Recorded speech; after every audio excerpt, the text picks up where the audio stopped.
संत मत्ती के अनुसार शुभ समाचार, अध्याय 9। लकवे के रोगी को स्वस्थ करना। यीशु नाव पर बैठ गए और झील को पार कर अपने नगर में आए। उस समय कुछ लोग खाट पर पड़े हुए लकवे के एक रोगी को उनके पास लाए।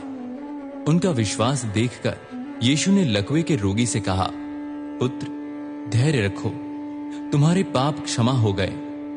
कुछ शास्त्रियों ने मन में सोचा, यह तो ईश निंदा करता है।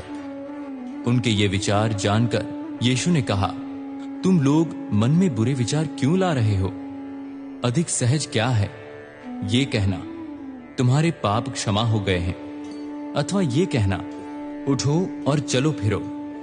किंतु इसलिए कि तुम लोग ये जान लो कि मानव पुत्र को पृथ्वी पर पाप क्षमा करने का अधिकार है, तब ये लकवे के रोगी से बोले, उठो और अपनी खाट उठाकर घर जाओ। और वह उठा और अपने घर चला गया। यह देखकर लोग डर गए और परमेश्वर की स्तुति करने लगे, जिसने मनुष्यों को ऐसा अधिकार प्रदान किया है। मत्ती को आह्वान। यीशु वहां से आगे बढ़े।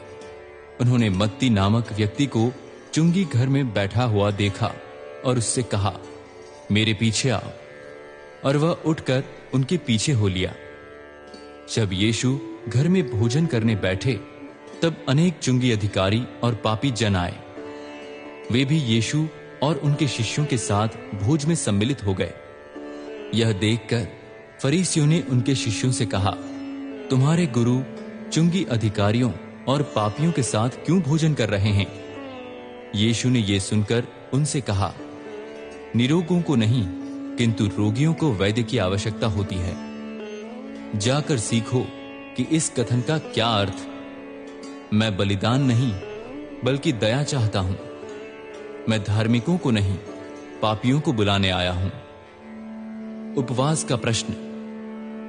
तब यूहन्ना के शिष्य आए और ये बोले, क्या कारण है कि हम और फरीसी बहुत उपवास करते हैं, किंतु आपके शिष्य उपवास नहीं करते?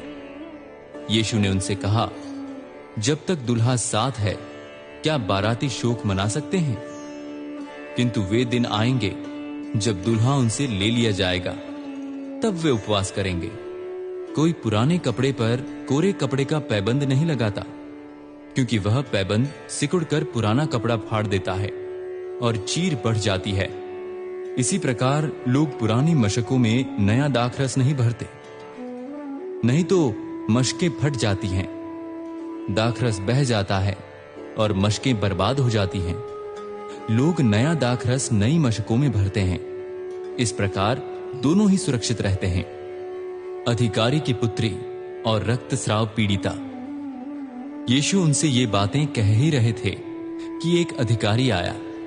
उसने यीशु के सामने घुटने टेक कर ये कहा, मेरी बेटी की अभी अभी मृत्यु हुई है, फिर भी आप चलकर उस पर हाथ रखिए और वह जीवित हो जाएगी।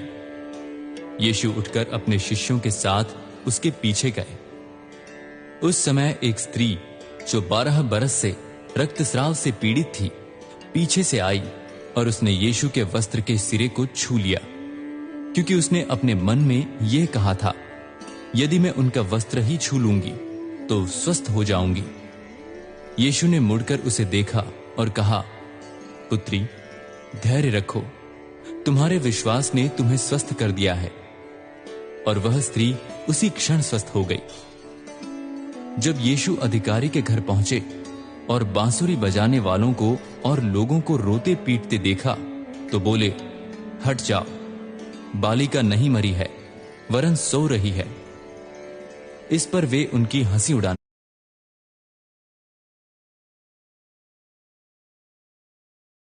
लगे। जब भीड़ बाहर कर दी गई, तब यीशु घर के भीतर गए। उन्होंने हाथ पकड़कर बालिका को उठाया और वह उठ खड़ी हुई।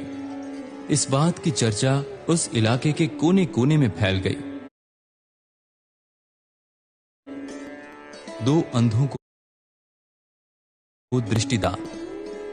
यीशु वहां से आगे बढ़े तो 2 अंधे यह पुकारते हुए उनके पीछे हो लिए, दाऊद के वंशज, हम पर दया कीजिए। जब यीशु घर पहुंचे तो ये अंधे उनके पास आए। यीशु ने उनसे पूछा, क्या तुम्हें विश्वास है कि मैं ये कर सकता हूं? उन्होंने कहा, जी हां प्रभु। तब यीशु ने ये कहते हुए उनकी आंखों को स्पर्श किया, जैसा तुमने विश्वास किया वैसा ही तुम्हारे लिए हो जाए। और उनकी आंखें खुल गई।